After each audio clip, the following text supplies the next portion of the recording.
அருமையான தேவஜனமே, இந்த அருமையான சந்தர்ப்பத்தை தேவன் நமக்கு கொடுத்தபடினால தேவனின் அன்புடைய சொல்கிறீங்க. இன்றைக்கு நாம் வாசிக்க வேண்டிய ஒரு வேத பகுதி இருக்கிறது. மல்கியா அதிகாரம் 1ஆம் அதிகாரம் 6வது வசனத்தை பார்க்கலாம். மல்கியா 1ஆம் அதிகாரம் 6வது வசனம். குமாரன் தன் பிதாவையும் ஊழியக்காரன் தன் எஜமானையும் கனம் பண்ணுகிறார்களே, நான் பிதாவானால் என் கனம் எங்கே? நான் எஜமானன் ஆனால் எனக்கு பயப்படும் பயம் எங்கே என்று சேனைகளின் கர்த்தர் தமது நாமத்தை அசட்டை பண்ணுகிற ஆசாரியர்களாகிய உங்களை கேட்கிறார். அதற்கு நீங்கள் உமது நாமத்தை எதனாலே அசட்டை பண்ணினோம் என்கிறீர்கள். அதுக்கு உள்ளதெல்லாம் வரும். ஆனா இந்த இடத்துல நாம் சரியா பார்த்த அந்த வார்த்தை மறுபடியும் படிக்க சொல்லுங்க. குமாரன் தன் பிதாவையும் ஊழியக்காரன் தன் எஜமானையும். பிதா குமாரன் தன் பிதாவையும் கனம் பண்ணுகிறான் அப்படின்னு அர்த்தம் என்ன? குமாரன் என்றால் மகன், பிதா என்றால் தகப்பன். குமாரன் தன் பிதாவை கனம் பண்ணுகிறான், குமாரன் தன் தகப்பனை கனம் பண்ணுகிறான்.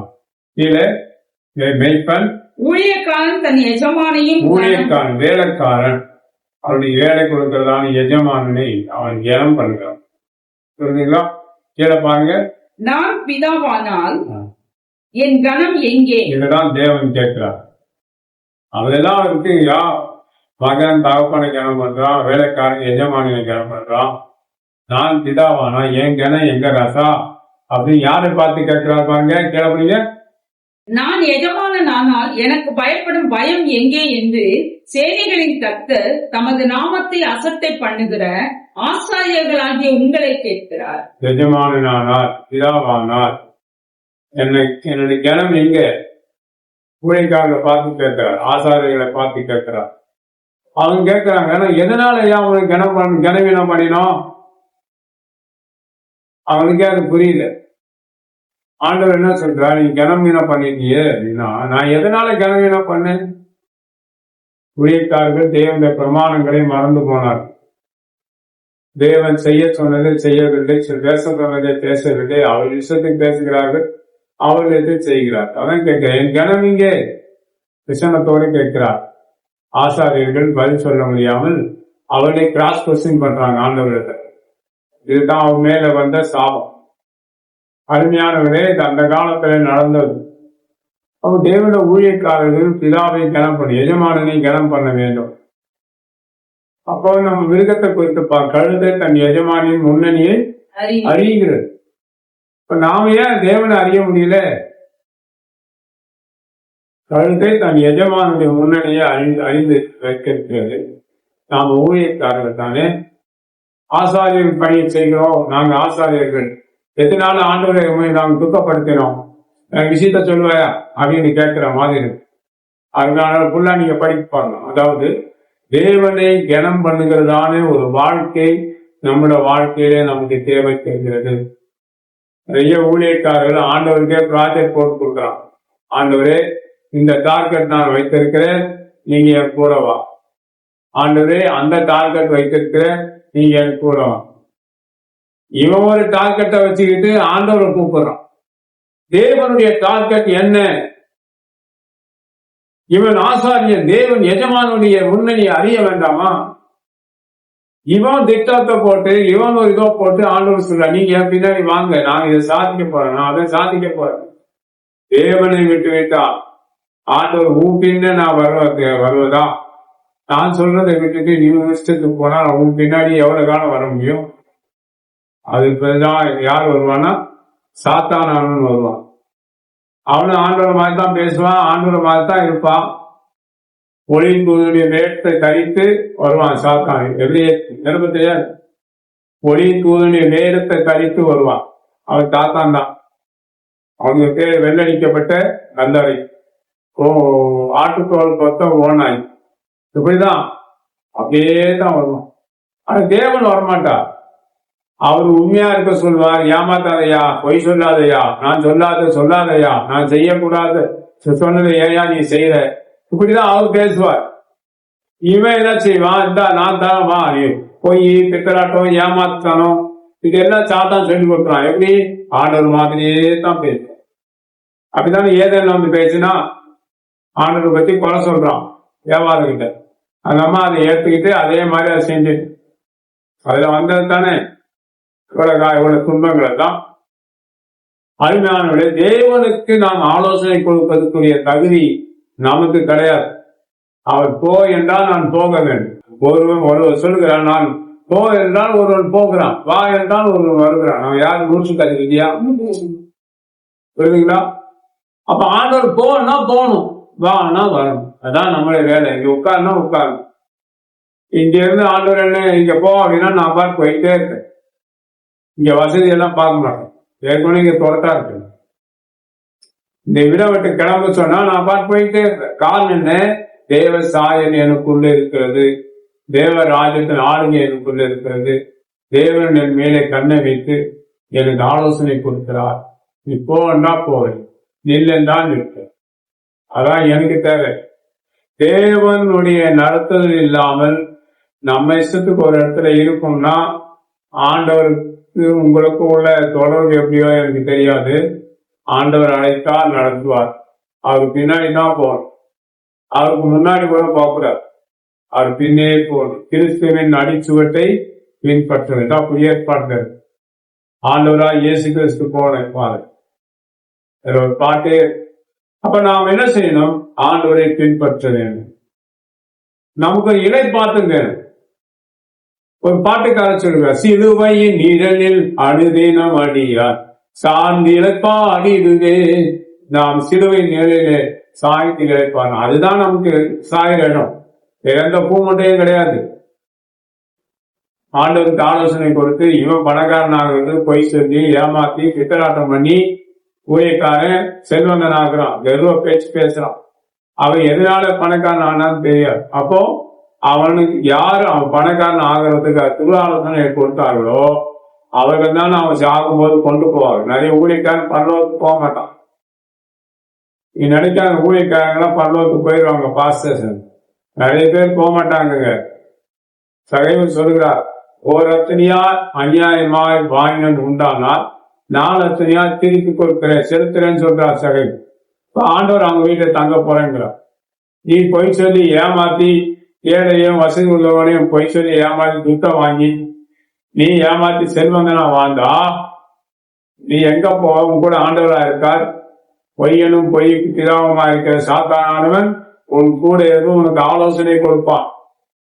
நீ அது பணக்காரன் ஆகணும், செல்வந்தன் ஆகணும், வீட்டுக்குள்ளா பணம் வேணும், உலகக்குள்ளா சொத்து வேணும், இப்படிதான் நீ போயிட்டு இருப்ப. கேட்ட ஆண்டவர் பேர் ஆண்டவர் கொடுத்தார், கர்த்தர் கொடுத்தார். பொய் சொல்ற சாத்தான உங்க ஆலோசனை கொடுக்குறான். ஏன் பூமியின் தெய்வங்களை போய் பின்பற்றுங்களேன். பூமியின் தெய்வங்கள் நிறைய இருக்கு. அங்க போனோம்னா உனக்கு எல்லா வழியும் திறந்துடும் பூமியில. ஆனா பரலோகத்துக்கு போக வழி அவங்க சொல்ல மாட்டாங்க. அவனுக்கே பரலோகம் கிடையாது. இப்ப நீங்க செல்வந்தன் ஆகுது உபாய தந்திரங்களை எல்லாம் கற்றுக்கொண்டு பூமியிலே செல்வந்தரா கிறிஸ்தவர் நிறைய பேர் பாருங்க. யாரெல்லாம் நல்ல வழியில செல்வந்தன் ஆகிருக்கான் பாருங்க. எல்லாம் குறுக்கு வழிதான். குறுக்கு வழியில் உழைத்து சம்பாத்தியம் செய்கிறது கொஞ்சம் சிலர்கிட்ட. இந்த பாரதி ராஜா டைரக்டர் தான் மகன் செத்து போனார். அவர் உழைத்து சம்பாத்தியம் பண்ண பணம். பாரதி ராஜா யாருன்னா ஏமாத்தி இருக்கிறாரா? இளையராஜாங்கிறது எங்கன்னா யாருன்னா ஏமாத்தி இருக்காங்களா? அவங்க உழைப்ப வச்சு அவங்க வாழ்றாங்க. இன்றைக்கு அவருக்கு மகன் போயிட்டார். அந்த ஐயாவுக்கு ரொம்ப வருத்தம். அவருக்கு மகனுக்கு முன்னே இவர் போவார். எல்லாமே அவருக்கு மகன் செஞ்சு வைப்பார்னு பார்த்தார். அது அவருக்கு பொறுத்து வைக்கல. மகனை அவர் வழி அனுப்பி வைத்திருக்கார்.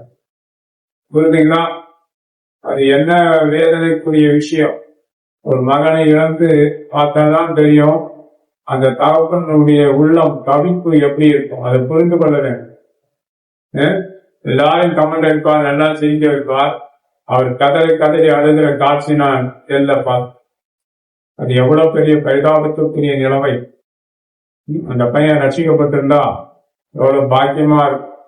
ஆண்டவரை ஏற்றுக்கொண்டு மறைத்திலேயே கொண்டு போய் கொளுத்திருப்பாங்க. பையனாதான் நகரை கொண்டு போய் தகனம் பண்ணாங்க. பார்த்துங்க, அது எவ்வளவு பெரிய பரிதாபமான 48 வயதுல தன் ஜீவனை இழந்தான்.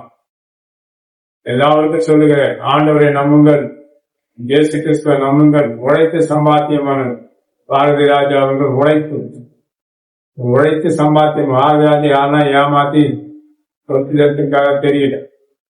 உழைச்சு சம்பாத்தியம் பண்ணுங்க. உழைப்பாளிகள் அந்த மகனை இழக்கும் போது ரொம்ப கஷ்டம்.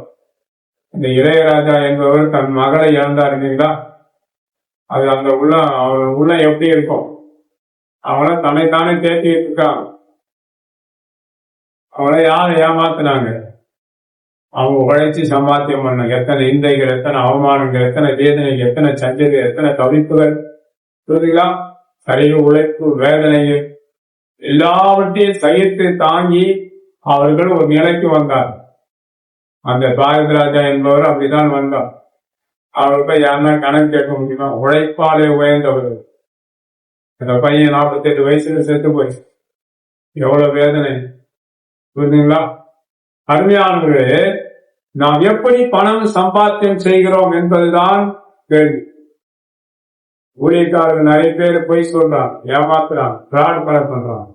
அப்ப இவங்க எந்த பரலோகத்துக்கு போவாங்க? நிறைய கிறிஸ்தவர்கள் கதனோட்டை மாத்திருக்கான், இப்ப திரும்பியிருக்கான். எப்படி பணக்காரன் ஆகுனா, என் வீடியோ பார்த்த யாரா இருந்தா அரசாங்கத்தை தெரிஞ்சு எல்லாரும் ஒரு பிரேயர் போடணும், கொண்டு போய் மனதில் இருக்கும். எங்க ஏமாத்தினாங்க, யார் சொத்தை ஆட்டப்பட்டாங்க, யார் சொத்தை ஆட்டப்பட்டாங்க, எங்கெல்லாம் கள்ள நோட்டு வாங்கினாங்க, கள்ள நோட்டு எப்படியெல்லாம் மாத்தினாங்க. அப்படி மாத்தி இருந்தா அந்த சொத்தை பிடுங்கிடணும். கவர்மெண்ட் அது நடவடிக்கை எடுக்கும். யார் செய்வா சொல்லுங்க? அதெல்லாம் அரசாங்கம் செய்யணும். எத்தனை வருஷத்துக்கு முன்னே இவ்வளவு சொத்து சேர்த்திருக்கிற, எப்படி சேர்த்த, அதெல்லாம் மைண்ட்ல இருக்கும். திருடினது, பொய் சொன்னது, ஏமாத்தினது, கண்ணூர் மாத்தி எதா தான் மனதில் இருக்கும். அது வெளியே போக சாகர. அப்படி இப்படியாப்பட்டவர்கள் பரலோகத்தை எப்படி போவார்? இப்ப தேவனை கனம் பண்ணி வாழ வேண்டிய வாழ்க்கை, அவர் தான் நமக்கு எஜமான. அவர் முன்னிலையை நாம் அறியணும், அவர் வழிநடத்துதலை பார்க்கணும். அதை விட்டுட்டு நம்ம இஷ்டத்துக்கு ஆண்டவரத்துல ஆலோசனை கொடுக்கப்பட்டார். அதுக்கப்புறம் அவர் கேட்கிற கேள்வி நம்மளால பதில் சொல்ல முடியாது. யோபு கேட்டா பதில் சொல்ல முடியாது. எப்படி வேத சிலர்லாம் கேள்வி கேட்டு பதில் சொல்ல வாங்கி கட்டிட்டாங்க. அப்போ நம்ம ஆசாரியர்கள் பழைய பாட்டுக்காரர்கள், இப்ப நாம் தேவன ஊழியக்காரர்கள். நாம் ஆண்டவரை பரீட்சை பார்த்திருந்தா ஆண்டவர் பின்ன போகாமல் நாம் வேலை சாத்தான் பின்னாடியோ போய் பணங்களை செல்வங்களை போய் சொல்லி ஏமாத்தி, வெளிநாடுகளை ஏமாத்தினாலும் சரி, வணிகத்துல ஏமாத்தினாலும் சரி, தப்பான வழியில போய் பணங்களை சம்பாத்தியம் பண்ணாலும் சரி, ஒரு நாள் நீங்க பரலோகத்துக்கு போக மாட்டீங்க. சார், இந்த வேதத்தை அடிச்சு சொல்றேன், நான் ஒரு வாச ஓடி பரலோகத்துக்கு போக மாட்டேன். ஒரு கிறிஸ்தவன் ஏமாத்தி பொய் சொல்லி திருடி நீ செல்வங்க நானுன்னா, இந்த வேதத்தை அடிச்சு சொல்லுகிறேன், தேவனுடைய வார்த்தையை அடிச்சு சொல்லுகிறேன், உனக்கு பரலோகம் கிடையாது. நீ வாழ்வதை விட நரகத்துக்கு போவது தான் நல்லது. ஒரு மனிதன் உலகம் முழுவதை ஆதாயப்படுத்திக் கொண்டாலும் அவன் ஆத்மாவை நஷ்டப்படுத்தினால் அவனுக்கு லாபம். உலகமெல்லாம் பித்தலாட்டம் பண்ணி பொய் சொல்லி ஏமாத்தி பணங்களை பண்ணி பெரிய பங்களா மாதிரி வீடுகளை கட்டி நீ வாழ்ந்தாலும், பிளைட்ல போனாலும், ஹெலிகாப்டர்ல போனாலும், ஒரு ஆத்மா மதித்து போய் கூட்டாளத்துக்குள்ள இருக்கிற. அடுத்து, ஊழியக்காரன் தன்னை ஸ்திரீகளால் தங்களை கரைப்படுத்தக்கூடாது. வெளிப்படுத்த படிச்சு பாருங்க, அப்படி வரும். வெண்ணங்கி தலித்து வீட்டில் வருகிற இவர்கள் யார்? ஆட்டுக்குட்டியான ரத்தத்தினால் வைத்தளிக்கப்பட்டவர்கள் இவர்களே. இப்படி வந்துட்டா இவர்கள் யாருன்னா, இவர்கள் தங்கள் கரியத்தை ஸ்திரீகளால் கரைப்படுத்திக் கொள்ளாதவர்கள். இவங்க தான் ஆட்டுக்குட்டியானவரை பின்பற்ற போறாங்க. நீ ஒரு மனைவி இருக்கும்போது இன்னொரு பெண்ணிடத்தில் தப்பான தொடர்பு வைப்பாய்லாம் வச்சுக்கிட்டா ஊழிச்சாலும் உன் கண்ணு குருடாக்கப்பட்டு நீ ஆட்டுக்குட்டியானவரை கண்டுபிடிக்க முடியாது. இங்க ஊழியம் செய்யலாம், பாட்டு பாடினார், ஆனா அங்க ஆட்டுக்குட்டியானவர்கள் பார்க்க முடியாது. உன் நிலைமை எவ்வளவு பாதிப்புல இருக்க, எவ்வளவு பேர் சாபத்துல இருக்க. வேட ஊழியக்காரனை நீ கேவலமா பேசுற, ஜாதியில குறைந்தவனை கேவலமா பேசுற. நீ உயர்ந்த ஜாதியா? உன் ஜாதியை சொல்லு, நான் தரம் பட்டியல். அருமையானவர்களே, தேவனால் கனம் பண்ணுகிற பாக்கியம் நமக்கு கிடைச்சிருக்கிறது. தேவனை கனம் பண்ணுகிற பாக்கியம் நமக்கு தேவை. அவர் நம்மை கனப்படுத்தி வைத்திருக்கிறார், நாம கனம் பண்ணணும். ஆண்டவருக்கே ப்ராஜெக்ட் கொடுக்க கூடாது. பொய் சொல்ல எத்தனை ஊழியக்காரன் பொய் சொல்லி கோடிக்கணக்கில் பணம் வாங்கி வச்சிருக்காங்க எனக்கு தெரியும். ஒருத்தனும் பரலோகத்துக்கு போக மாட்டான். அவனால ஆண்டவரை பின்பற்ற முடியும். அப்படின்னா இயேசு கிறிஸ்து சீசருக்கு சொல்லி இருக்கலாமே, செய்ய அமௌண்ட்டை சேர்த்துக்கிறீங்க. பரிசுத்த பவுல் பிறகு வந்தார், எல்லாவற்றையும் நஷ்டம் குப்பைமா எண்ணி வாழ்ந்தார். அவர்தான் சொத்து சேர்த்தாரா? முட்டை ஊழியக்காரனே, அவர்களை விட நீ பெரியவனா? உன் நிலைமை பரிதாபத்துக்குரியது, நீ பரலோகத்துக்கு போக போறதே இல்லை என்பது உண்மை. நிறைய ஊழியக்காரர்கள் ஏமாத்தி சொத்து சேர்த்து வச்சிருக்கீங்க. ஒரு நாளும் போக முடியாது. 10,000 கோடி சொத்து இருந்தாலும் நீ எப்படி சம்பாத்திய மனிதன்? ஏழை ஜனங்களை ஏமாத்தினானே, வெளிநாட்டுல ஏமாத்தினானே. அப்ப நீங்க ப்ராஜெக்ட் போட்டு நீங்க சாத்தான் தான் உங்க கூட இருந்து அது நிறைவேற்றும். ஒரு ஊழியக்காரர் முதல்ல சபையை கெடுத்தார். அந்த சபை மக்களே தன்னிடத்துல வர வச்சுட்டாங்க. அடுத்து இன்னொரு சபையை கெடுத்தார். அந்த சபையில மக்கள் கொஞ்சம் பேரை தன் சபைக்கு வர வச்சுட்டார். இப்ப அந்த ஊழியக்காரிகளே செத்து போயிட்டார். அதனால சொல்றேன், அவர் எந்த பரலோகத்துக்கு போவார் சொல்லுங்க? மாந்திரிகத்தை வசப்படுத்தி கொண்டு ஊழியம் செய்யற ஊழியக்காரர்கள் எனக்கு தெரியும். இவனை எந்த பரலோகத்துக்கு போவான்? உலகத்துல பெத்த பேர்னு சொல்லுவாங்க, பெரிய பேர்.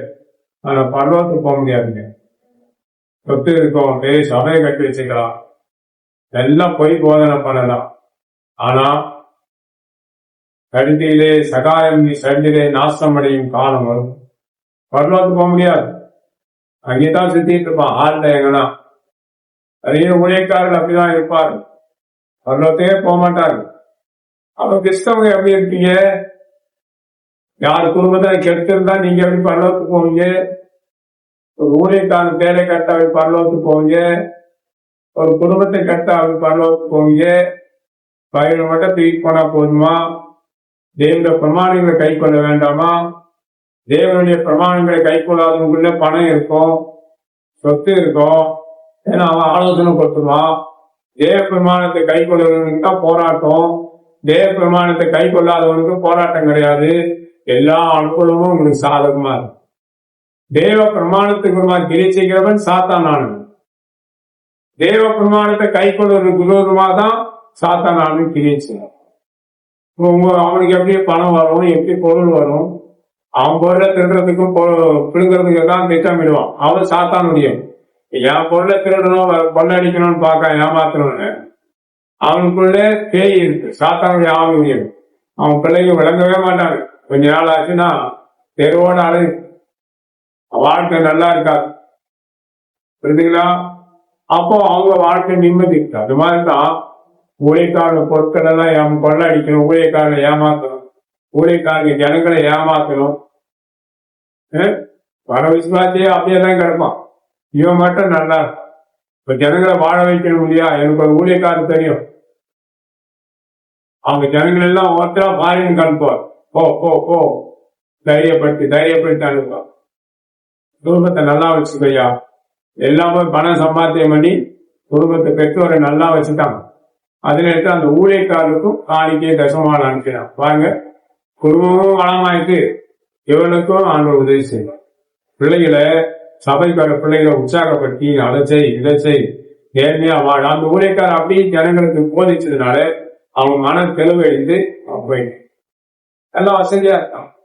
அதே மாதிரிதான் நாம இருக்கோம். நாம மட்டும் நல்லா இருந்தா போதும். ஊழியக்காரங்க ஜனங்களுக்குள்ள விக்தி வர வேண்டாமா? ஆஸ்தி ஐஸ்வர்யம் நமக்கு தேவை, ஏன் அவங்களுக்கு வர வேண்டாமா?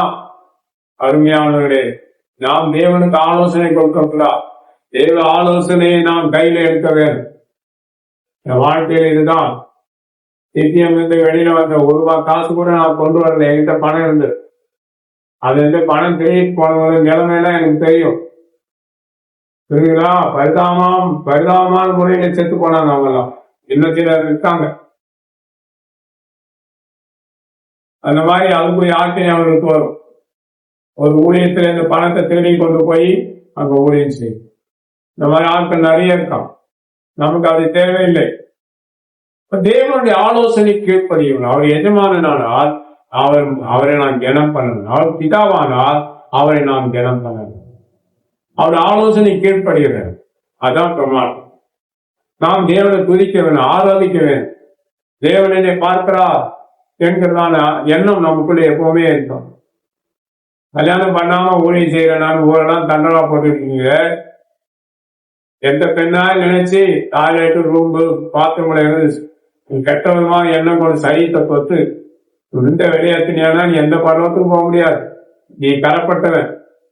கல்யாணம் பண்ண மாட்டேன்னு சொல்லி ஏதாவது பெண்ணை தொட்டு பாவம் பண்ணிக்கனா நீ கரப்பட்டவன். தேவனுடைய வார்த்தை நான் அல்ல, என் வார்த்தையை உங்களை நியாயம் தீர்க்கும் என்று இருக்கிறார். தேவனுடைய வார்த்தை நியாயம் தீர்க்கும். நீ எரி நரகத்தின் பாத்திரவானா இருப்பாய். உன் பசங்களாம் உன்னே பொண்ணும். புரியுதுங்களா? ஒரே மனைவியுடைய புருஷனாய் வாழ வேண்டும். முடியெல்லாம் போய் கல்யாணம் பண்ணிட்டு ஒரே மனைவியுடைய புருஷனாய் வாழவேன். அதான் என்னோட வாழ்க்கை. என்ன பரியாசம் பண்ணாது. எந்த பெண்ணிடம் தப்பா பேசணும் இல்லை, பழகினும் இல்லை, நடக்க முயற்சித்ததும் நடந்ததும் இல்லை. தேவனை 2 விதத்தை கொடுத்தா. ஒண்ணு, சவுலுக்கு பரிசுத்தம் இருந்தது, தேவன் கீழ்ப்படுகிற சுபாவமும் இல்லை. தாவீது பரிசுத்தத்திலே தன்னுள்ள போனான். அதான உண்மை. ஆனா உண்மையை பேசினான். சவுல் உண்மையை பேசல. தாவீது உண்மையை பேசினான், அட்டுறுத்தினான், சாம்பல உட்கார்ந்தான். அவன் அக்கிரம வெளியே உள்ளா தெரிஞ்சுட்டு வெளியே சொல்ல முடியல, யாருக்கும் கொண்டுவான் பயம். ஆனா அவனுக்கு தேவன் இரக்கம் பாராட்டு. சவுலுக்கு இரக்கம் பாரு. பெருமூலவனுக்கு தேவன் ஏற்று நிற்கிறார். அருமையான நான் யாரையும் எந்த ஊழியக்காரையும் பழிச்சு பேசுறது கிடையாது. ஆனா நடவடிக்கை சரியில்லாத ஊழியக்காரனோட நான் பழகிறதே இல்லை. ஜாதிகளை ஈனப்படுத்துகிறவன் சில ஆளுகையில இருப்பான். ஊழியக்காரன் அந்த ஆளுகையில இருப்பான். அவன் ஊழியத்தை கெடுப்பான். என் பேரை போய் அனாவசியமா நிறைய இடத்துல கெடுத்து என்னை கொள்வதற்கெல்லாம் ஆலோசனை கொடுத்திருக்கிறான். ஏற்கனவே மூதாதை ஆவி அவனை நிரப்பி. அப்ப நாம் தேவனை நம்பி நாம் வாழ வேண்டும். தேவனுக்கு ஆலோசனை கொடுக்கக்கூடாது. அவர் ஆலோசனை கேட்டு அவர்படி அந்த ஆலோசனைப்படி நாம் வாழ்ந்தால்தான் நமக்கு நல்லது. இல்லைன்னா பல்லவத்துக்கு யாரும் போக முடியாது. தேவனை நம்புகிறவர்கள் பாக்கியவான். தேவனை அண்டிக் கொள்கிறவர்கள் பாக்கியவான். அப்படிதான் நாம் வாழணும். அந்த ஒரு வார்த்தை தான். ஆசாரியன் நிஜமானை தேவனை கனம் பண்ண வேண்டும். தேவனுக்கு ஆலோசனை கொடுக்க கூடாது. ஆண்டவரே இப்படி போறேன், நான் அப்படி போறேன். ஊழியத்துக்கு வரும்போது எத்தனை கோடி ரூபாய் கொண்டு வந்தீங்க? புரியுதுங்களா? எத்தனை லட்சம் கோடியை கொண்டு வந்தீங்க? இவ்வளவு பணமே எங்க இருந்து வந்தது? எல்லாம் சாத்தானுடைய ஆலோசனை கீழ்படிது போதுதான். அந்த நான் மாடியில மோகன்சி அண்ணன் இருக்காரு. மோகன்சி ஆசிரியர் எத்தனையோ ஊழியங்களுக்கு உதவி செய்கிறார். வெளி மாநிலங்களில நார்த் இந்தியாவில் சர்ச்சை கட்டி கொடுத்தார். அந்த மாதிரி எல்லாரும் செய்யலாம். யாரும் செய்யறது இல்லையே. அப்ப நமக்கு உதவி செய்யற எண்ணம். தேவனுக்கு நாம் திட்டம் போட்டு கொடுக்க கூடாது. அவருடைய திட்டத்துக்கு பின்னாடி போவோம். நம்ம தேவன் எதற்காக அழைத்திருக்கிறாரோ அந்த வேலையை நாம் செய்யணும். நான் எதற்காக பிடிக்கப்பட்டனோ அதே ஆசையாய் சொல்லுகிறேன் என்று பவுல் சொல்றான். அதான் நம்முடைய ஆசையா இருக்கும். நம்ம இஷ்டத்துக்கு வாழ்ந்துச்சு, நம்ம இஷ்டத்துக்கு போய் சொல்லி ஏமாத்தி பணங்கள்லாம் எடுத்து வச்சுக்கிட்டு பெருமை பாராட்டிட்டு இருந்தா உனக்கு முதல் நாளைக்கு நீ தான் ஃபர்ஸ்ட் ஃப்ளோர்ல நீ தான் இருப்ப. உள்ள போய் கிரவுண்ட் ஃப்ளோர். புரியுதுங்களா? அந்த நிலத்தை நீங்க ஆளாயிருவீங்க. அப்ப தேவனுடைய கிருபையை சார்ந்து வாழ்வதுதான் நமக்கு மிகவும் நல்லது. தேவனை அண்டிக் கொண்டு வாழும். தேவனை அண்டிக் கொண்டு வாழ்ந்தவர்கள் தான் பாக்கி. போன வாரம் வீடியோ நான் போனது. ஏன்னா அது நிறைய வார்த்தைகளை பேசியிருந்தேன். அது கேட்டிருந்தா அவங்களுக்கு மன வருத்தம் வந்திருக்கும், என் மேல ஒரு தவறான அபிப்பிராயம் வந்திருக்கும். அதனால தான் அந்த வீடியோ நான் போடுறது. புரியுதுங்களா? அதனால இப்போ எல்லோரும் தேவ பிள்ளைகள் தான். எல்லோரும் தேவ பிள்ளைகள் தான். ஆனா இப்ப என்ன செய்யறாங்க? தமிழகத்தில் எடுத்துக்கொண்டால் சாம்பவர்கள், பறையர்கள் அடிமைப்படுத்தப்பட்டிருக்கிறாங்க. விண்ணப்பம், வேண்டுதல் எல்லாமே சாம்பவர்களுக்காக தான். அவன் அடிமட்டத்திலே கிடக்கிறான். அவனை எடுப்பார் கிடையாது. அவனை உயர்த்துவார் இல்லை. அவனை பலர் தீண்டுகிறார்கள், அசதிப்படுகிறார்கள், இழிவுபடுத்துகிறார்கள். இந்த சாம்பவன் பறையன் என்பவன் யார்? விவரம் இல்லாமல் இருக்கிறார்கள். சாம்பவன் பறையன் என்பவன் யார்? அவனை இழிவாய் பேசி இழிவுபடுத்தி இருக்கிறார்கள். சீனாவுக்கு போங்க, சாம்பவர்கள் இருக்கிறாங்க. பாகிஸ்தானுக்கு போக சாம்பவர்கள் 70% மக்கள் சாம்பவர்கள் தான் இஸ்லாத்துல சேர்ந்தார்கள். தாலிபான்ல இருக்காங்க, ஆப்கானிஸ்தானத்தில் இருக்காங்க, இந்தோனேஷியாவில் போங்க சாம்பவர்கள் இருக்கிறார்கள். அப்படியே போகலாம். சிங்கப்பூர், மலையா, கொரியா, 2 கொரியா நாடுகளில் சாம்பவர்கள் இருக்கிறார்கள். ஜப்பான்ல இருக்கிறார்கள், பல நாடுகள் இருக்கிறார்கள், இலங்கையில் இருக்கிறார்கள். சாம்பவர்கள் சிதறடிக்கப்பட்டு போய்விட்டார்கள். இந்த தமிழகத்தில் இருக்கிறவர்கள் தான் அடிமைப்படுத்தப்பட்டிருக்கிறார். அக்காலங்களில் என்ன சொல்லி இருக்கிறார்கள், நீங்க எல்லாம் போயிருங்க, நாங்க இங்க இருக்கோம், நீங்க எல்லாம் போயிருங்க சொல்லி எல்லாரும் அவங்க அப்புறம் குடிச்சு ஓடிட்டாங்க. பிரியமானவர்களே, இந்த சாம்பவனுக்காக தான் இன்றைக்கு தேவ சமூகத்தில் இருக்கிற உங்களோடு பேசிக் கொண்டிருக்கேன். வீடியோவை எந்த சாம்பவனாயிலும் பார்த்தால், எந்த பறையனாயிலும் பார்த்தால், நீ தேவனை நோக்கி விண்ணப்பம் செய். ஆண்டவரே, என் இனத்தானுக்கு விடுதலை வேண்டும், என் இனத்தான் உயர்த்தப்பட வேண்டும், என் இனத்தான் சுதந்திரவாதியாய் மீண்டுமாய் மாற்றப்பட வேண்டும், என் இனத்தான் ஆலோசனைக்காரனாய் வர வேண்டும், அப்படி என்று நீங்க விண்ணப்பம் செய்ய வேண்டும். பறையன் கீழ்மட்டத்திலே கிடக்கிறான், மிதித்திருக்கிறான், கடல் மீது கால் மிதித்து ஏறி போகிறார். அது வேதனைக்குரிய விஷயம். புரியுதுங்களா? பறையன் என்றால் யார்? போங்க எல்லா இடங்களிலும். காந்தி மதுரை மீனாட்சி சாம்பவ பெண்ணுதான், காந்தி காமாட்சி சாம்பவ பெண்ணுதான், விசாலாட்சி சாம்பவ பெண்ணுதான், இங்க இருக்க பவானி சாம்பவ பெண்ணுதான். ஆந்திராவில் ஒரு அம்மா இருக்கு, அதுவும் சாம்பவ பெண்ணுதான். இவர்களெல்லாம் ஜனங்கள் தெய்வமாக வழிபடுகிறார். 20 வருஷத்துக்கு முன்னே நான் திருப்பதி போன ஊழியர், 20 ரேடி குண்டால படுத்திருக்கும் போது அந்த அம்மா வந்துட்டு,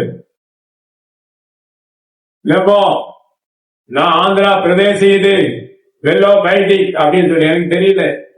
நான் பாட்டு கேட்டுக்கிட்டு அந்த அம்மாட்டு ஒண்ணும் சொல்ல, ஒரே வாக்கு தானே, நீ உங்க நேம் என்னன்னு தான் கேட்டேன். ஆண்டாளு அப்படின்னு சொல்லி அந்த அம்மா, உங்க பேர் என்ன அப்படின்னு கேட்டுதான் சொன்னாங்க. ஏன்னா ஆண்டாளு, ஆண்டாள் அந்த அம்மாக்கு. இந்த போட்டோலாம் வச்சிருக்காங்களா? அப்படிலாம் இல்ல அந்த ஆமா, நல்லா சௌந்தரியமா. மறுநாள் காலையில் அந்த ஜனங்கிட்ட சொன்னேன், இந்த மாதிரி வந்தாங்க என்கிட்ட இப்படி சொன்னாங்கன்னு சொன்னேன். அவ்வளவு ஜனங்களும் என் காலில் விழுந்துட்டான். வீரே தேவடு ஆண்டாளு சூசியவா, வீரே தேவடு அப்படின்னு சொல்லிட்டு என் காலில் விழுந்துட்டான். நான் தேவன் இல்ல, இயேசு தேவடுன்னு சொல்லிட்டு அந்த அம்மா அப்பவே பார்த்துட்டேன், 20 வருஷத்துக்கு முன்னவே பார்த்துட்டேன். அருமையானவர்களே, நான் விரும்பினால் இந்த பூமியின் தெய்வங்களா செயல்படும் அவ்வளவு பேர் என் இடத்துல வந்துருவான், கண்டிப்பா வருவாங்க. நான் அவன் இடத்துல பேசுறேன். சாம்பவன் என்றால் யார்? அவன் தெய்வ பக்தி, தெய்வ பயம் உள்ளவன், தெய்வத்தை கனம் பண்ணுகிறவன், நன்றி சுவாசம் உள்ளவன், முன்னோரை வழிபடுகிறவன். எல்லாரும் போய் பாருங்க, அவங்க கட்டின கோயில்கள் தான். திருச்செந்தூர் போய் பாருங்க, தஞ்சாவூர் போய் பாருங்க, காஞ்சிபுரத்துல போய் பாருங்க. எல்லா இடங்களிலும் இந்த சாம்பவர்களால் கட்டப்பட்ட புண்ணிய ஸ்தலங்கள் தான் நிறைய இருக்கிறது. பகவதி அம்மன் யாரு? சாம்பவ பெண்ணு தான். சரித்திரம் எடுத்து பாருங்க, அவங்க எங்க இருந்து போனாங்க. அவங்களை எல்லாம் தெய்வமா வழிபடுகிறார்கள். எல்லாம் சாம்பவர்கள் தான். இங்க இருந்து இந்தோனேஷியா போங்க, அங்க கோயில் கட்டி வச்சிருக்காங்க, சாம்பவர்கள் தான் கட்டினான். எல்லா இடங்களுக்கும் போய் பாருங்க. இன்னைக்கு சீனாவில சாம்பவன் இருக்கு, மலேசியாவில் இருக்கு. அவங்கள போய் விரிவுபடுத்தலாமா? இந்த தமிழகத்தில் இருக்கிற சாம்பவர்கள், சாம்பவ பறையர்கள் எல்லோரும் மீட்கப்பட வேண்டும். அவர்கள் அடிமட்டத்தில் இருக்கிறார்கள். தூக்குவார் இல்லை, எடுப்பார் இல்லை. பார்ப்பனுக்கு மூப்பு பறையன் கேட்பாரற்று கீழ்ஜாதியானான் பெரியார் சொல்லி இருக்கிறார். அருமையானவர்களை, கீழ் ஜாதியாய் ஆக்கப்பட்டான் என்றால் அவன் மேல் ஜாதிக்காரன். அவன் ஆயனை எதிர்த்ததினாலே அவன் அடிமைப்படுத்தப்பட்டான். அவனுடைய உணவு முறைகள் இருக்கிறது, அவன் மாட்டுக்கறி சாப்பிட மாட்டான், பன்னிக்கறி சாப்பிட மாட்டான். சாம்பவர்கள் உணவு மாட்டுக்கறி, பன்னிக்கறி. வாயிலை வெட்ட மாட்டார், எருதுகளை வெட்ட மாட்டார்கள். எருதுகளை உழவத்துக்கு வண்டி மாட்டுக்கெல்லாம் யூஸ் பண்ண விலைன்னா ஆதாரம் கொடுத்து பராமரிப்பாங்க. சாதர வரையிலும் செத்துட்டா குறைச்சிடுவான். நீ பழைய ரெக்கார்டு எடுத்து பார்த்துப்பாரு. பசுமாடுன்னா பாலை எடுத்து உண்ணுவார், ஆனால் வியாதிப்பட்டு போனால் அதை பராமரிப்பார், கொல்ல மாட்டார். அது செத்துட்டா கொண்டு போய் புதைத்து விடுவார். அந்த மாதிரி பரம்பரை தான் பறையர் பரவர். அவன் வாங்கினது பட்டம், ஜாதி வந்து சாம்பவர், பட்டம் தான் பறையர். அருமையானவர்களே, அவன் தமிழகத்திலே கீழ் ஜாதியாய் கெடுக்கிறான். பரப்பயர், பிஆர் பயர் அப்படின்னு பேசி என்னையும் பேசியிருக்கிறான். ஓப்பனா பேசணுங்க. பரப்பயன், பிஆர் பயன் என்று திருநெல்வேலி இழிவுபடுத்தினவர்கள் பலர் உண்டு. ஊழியக்காரங்களே எப்படி இருக்கான். இந்த பறையன் என்றால் யார்? ஒரு இடத்துல கேட்டேன், உன் ஆண்ட பெரிய ராஜாக்கள் எத்தனை பேர்? உன் ஆண்ட சிற்றரசன் யார் சொல்ல முடியுமா? ரிக்கார்டு இருக்கான்னு கேட்டேன். போனவன் தான், ஏன்னா 6 வருஷம் ஆகுது, இன்னும் வருது. ரிக்கார்டு இருந்தா தானே. அருமையானவர்களே, பறையன் என்று சொன்னால் அறிவிப்பவன், பறையன் என்று சொன்னால் பேசுகிறவன், பறையன் என்று சொன்னால் அந்த காலங்களிலே நடனங்கள் ஆடி ஜனங்களுக்கு விஷயங்களை தெரிவிப்பார். தமிழர் இருக்கும், கொட்டை அடிச்சு பேசுவார். இங்க தண்டலா போட்டு வருவான், தண்டலா போட்டு வருவான், அடிச்சு இந்த ஏரி குளம் ஏலம் விடப்பட்டிருக்கிறது, யாரையும் இதனை மீன் பிடிக்க கூடாது அப்படின்னு சொல்லுவார். இது கிராமங்கள் அந்த காலத்துல இன்னும் அப்படி இருக்கா. அருமையானவர்களே, பறையனுடைய தாழ்வுல இருந்து அவன் உயர்த்தவன். இதுக்கு யார் உதவி வேணும்னா ஐயங்கார்கள் உதவி வேணும். அவங்கதான் வேணும் எனக்கு. அவங்களுக்கு தான் எல்லா ஜாதியை பத்தி உள்ள ரிக்கார்டும் அவங்க கிட்ட இருக்கு. எனக்கு ஐயங்கார் தான் சொல்லி கொடுத்தது. புரியுதுங்களா? அதெல்லாம் நான் வெளியே சொல்ல முடியாது. அவங்களுக்கு உதவி வேணும். உங்களுக்கு உங்க ஜாதியை பத்தி ரெக்கார்டு வேணும்னா பிஜேபி இருக்கு, ஹெச் ராஜான் என்பவர் இருக்கிற, அவரை போய் கேளுங்க. உங்க தண்டவாளத்தை ஏற்றி போடுவார். அப்ப நீங்க யார் என்று உங்களுக்கு தெரியாது. அப்ப சாம்பவருடைய மீட்பு தேவை, என் குரல் வேண்டுதல் எல்லாமே சாம்பவர்களுக்கு சுதந்திரம் தேவை. சாம்பவர்கள் உயர்த்தப்பட வேண்டும். எல்லா அடிமைத்தனங்களும் அழிக்கப்பட வேண்டும். சாம்பவர்களை தாக்குகிறார்கள், இவர்கள் தாக்க மாட்டார்கள், அவள் தாக்குகிறார். காரணம் அவர்கள் ஆளுகிற அந்தகாரங்கள் அப்படியேற்பட்டது. அவன் திருடுவான், ஏமாத்துவான். அதான் ஐஸ்வர்யம். அருமையானவர்களே, சாம்பவர்கள் ஏற்பவர்கள் என் வீடியோ பார்க்க சாம்பவர்கள் பறையர்கள் யாரால் இருந்தால், ஆண்டவர் நான் தேவ சமூகத்தில் அடிய நிற்பது போல உங்க மீட்புக்காக நீங்க தேவ சமூகத்தில் நின்றுதான் ஆக வேண்டும். சுதந்திரம் தேவை. அடிமட்டத்தில் கிடக்கிறார்கள் சாம்பவர்கள், பறையர்கள். வருகிறவன் எல்லாம் உயர்ந்திருக்கிறான். அவன் குலதெய்வம் யாருன்னு கேட்டா தெரியாது. அருமையானவர்களே, தேவனை நோக்கி பார்க்க என்னை இழிவுபடுத்துவது பெரிய விஷயம் இல்லை. நான் யார் என்பது எனக்கு தெரியும். சாம்பவன் யார், பறையன் யார் என்பது எனக்கு நன்றாக தெரியும். எல்லா ரிக்கார்டும் படித்து பார்த்தவன் நான். எல்லா ரிக்கார்டும் பார்த்திருக்கேன். புரியுதுங்களா? தமிழ் ஜாதிகள் எத்தனை பேர் வகை இருக்கிறார்கள் என்று எனக்கு தெரியும். அவர்கள் சாம்பவர்கள் தான். சாம்பவர்கள் பறையர்கள் என்ற பெயரில் வாழ்கிற ஒரு சிறு கூட்டம் பறையர்கள். மற்றவெல்லாம் இந்த ஜாதி என்று பெயர் வாங்கி கொண்டு போய்விட்டார்கள். இந்த சாம்பவர்களுடைய பட்டியலில் இருக்கிறவர்கள் ஒரே ஜாதி தான், பறையன், சாம்பவ பறையன். இவர்கள் தான் அந்த சாம்பவர் என்ற லிஸ்ட்ல இருக்கிறார். திருநெல்வேலியில் இருக்கிறார்கள், கன்னியாகுமரியில் இருக்கிறார்கள், சேலம், கோயம்புத்தூர், பல இடங்களில் இருக்கிறார்கள் சாம்பவர் பெயர்கள். இந்த சாம்பவர் இனத்தை சேர்ந்தவர் உலகம் முழுவதும் இருக்கிறார். அரபி தேசத்தார் யார்? சாம்பவர் தான். இஸ்ரேல் ஜனங்கள் யார்? சாம்பவர்கள் தான். ரிக்கார்டு எடுத்து பாருங்க, உண்மை தெரியும் உங்களுக்கு. நீங்க பறையனை இழிவுபட்ட பேசுற நீங்க யாருங்க? நீங்க எங்க இருந்து வந்தீங்க? உன் குலம் என்ன, உன் கோத்திரம் என்ன? போய் ஆராய்ந்து பாருங்க, அது தெரிஞ்சு. பறையனை இழிவுபடுத்தி பேச உங்களுக்கு என்ன யோகிதை இருக்கிறது? பறையனுடைய மேன்மை என்னன்னு தெரியுமா? அவன் அடிமைப்படுத்தப்பட்டவன். இன்றைக்கு அவனுடைய மீட்புக்காக நான் ஜபித்துக் கொண்டிருக்கிறேன் தேவ சமூகத்துல. இன்னும் அவனுக்கு சுதந்திரம் இல்லை. அவன் குடியிருக்கிற இடங்களை அபகரிக்கிறார்கள். அவன் குடியிருக்கிற இடங்களை அபகரிக்கிறார்கள். எவ்வளவு பெரிய சிறையிருப்பு இப்ப அதிகமா கூடிக்கொண்டுதான் இருக்கிறது. அபார்ட்மெண்ட் கட்டி குடியிருக்க கொஞ்சம் தனியா கொண்டு ஒரு இடத்துல வைக்கிறான். இதெல்லாம் சாபம். வாழியாய் அவர்களுக்கு வரும். இப்ப தெரியாது. கம்மியானவர்களே, தேவனை நம்பி தேவன் எஜமானனானால் அவருடைய கிணத்தை நாம் பொருந்த வேண்டும். நம்மை உருவாக்கின தேவனை நாம் சேவிக்க வேண்டும். பறையர்களுக்கு சுதந்திரம் தேவை. தேவன் உதவி செய்வார். தேவன் கைவிடவே மாட்டார். என் வீடியோ பார்க்கிறவர்கள் யாரா இருந்தாலும் நீங்கள் பறையர்கள் ஒன்று கூடுங்கள். உங்களை கலங்க பண்ணுகிறவன் உங்களுக்கு விளக்குங்கள். நிறைய சென்று முடிக்கிற நாய்களுக்கு சென்று முடிச்சு பெருகிவிடும். தமிழ் ஜாதிகள் தமிழ் குடிகள் உள்ள போய் சென்று முடிச்சு அவளை கேட்டு விடுவார்கள். அது மாதிரி சாபம் உள்ள ஜாதிகள் நிறைய.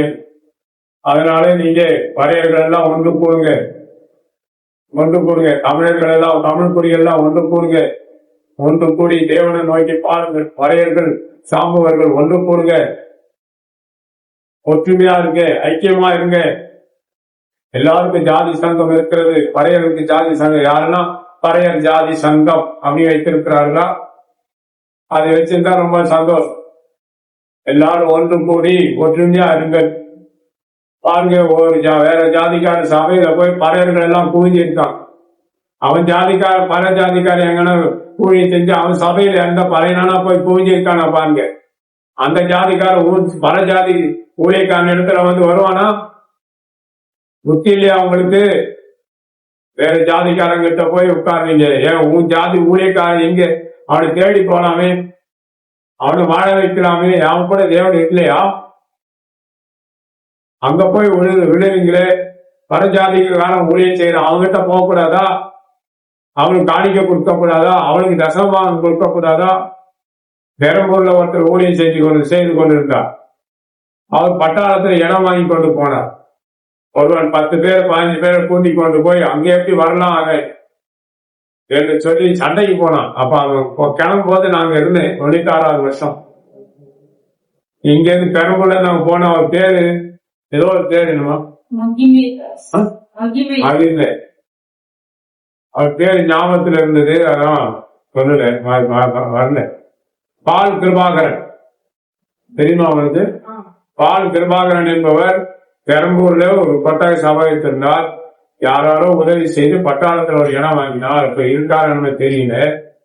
அவர் எப்படி வரல? இந்த ஊரெல்லாம் என்ன அசியமா கேட்பேன் நான், உனக்கு சொந்தமாடா? எங்க இருந்து வந்து சாம்பவனுக்கே இழிவுபடுத்துகிறார். அருமையானவர்களே, என் வீடியோ பார்க்க போற பறையர்கள் சாம்பவர்கள் எல்லாம் ஒன்று கூடுங்கள். தேவ சமூகத்தில் இருங்கள். வேற ஜாதிக்கார சபைக்கு எதுக்கியா போற?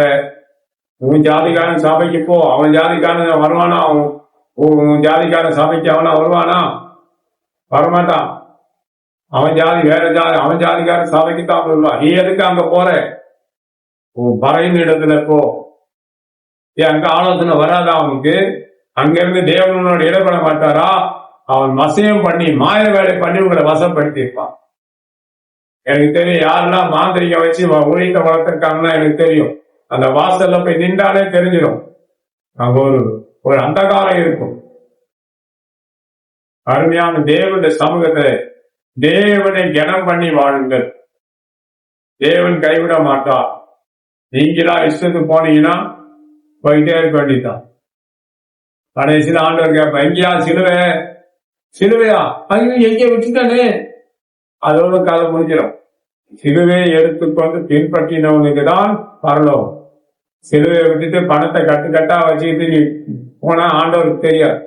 நிறைய கிறிஸ்தவங்க ஊழியக்காரங்க ஆண்டவர் பார்வைக்கு இல்லை. நான் ஒரு முறை கேட்டேன், ஆண்டவரே இவர்கள்லாம் யாரு? அவங்களே என் பார்வையிலே இல்லை அவங்க. அப்ப தேவன பார்வையில இல்லாம நீ எவ்வளவு பெரிய ஊழியம் செய்தாலும் புரோஜனம் இல்லை. யாராலும் ஏமாற்றி பணம் வாங்கி வைத்திருந்தா கொண்டு போ, நாளத்திலே பிரித்து கொடு. யோகிதா இப்போ வாங்கினதாயும் போடு. இப்ப நீங்க எந்த பல்லவத்துக்கு போனா? உலகம் முழுவதும் ஆதாயப்படுத்த ஆத்மாவை நஷ்டப்படுத்துறதுனால ஒரு புரோஜனம் இல்லை. தேவனை சார்ந்து வாழுங்கள். ஜோமனுங்களா? சர்வலமுள்ள தேவனே, தர்மியான நேரத்துக்காக ஸ்தோத்திரம். எல்லா சாம்பவர்களையும் பறையர்களையும் நீத்து ஆண்டவரே அவர் வாழ வைக்கும்படி வேண்டிக் கொள்கிறோம். நீங்க அவருடைய எல்லா சுதந்திரங்களையும் கால் அடிமைத்தனங்களை அகன்று போக செய்தவர்கள் ராஜா. அடக்கினவர்களை நிறுவனமாக்கி போடும். அவரை தாக்கினவர்கள் அழிந்து போகட்டும். அவரை இழப்பா அசிங்கப்படுத்தினவர்களை நிறுவனமாகற்ற ராஜா. சாப்பவர்களை உயர்த்தி இருக்க வேண்டும். நீ உதவி செய்யும் இடத்துல மன்றாடுகிறேன். என்னுடைய வீடியோ பார்க்கிற ஒவ்வொரு மனுஷர்களும் ஒற்றுமையை ஐக்கியம் வரட்டும். தமிழ் குடிகள் எல்லாம் ஒன்றாக்கப்படட்டும் ராஜா.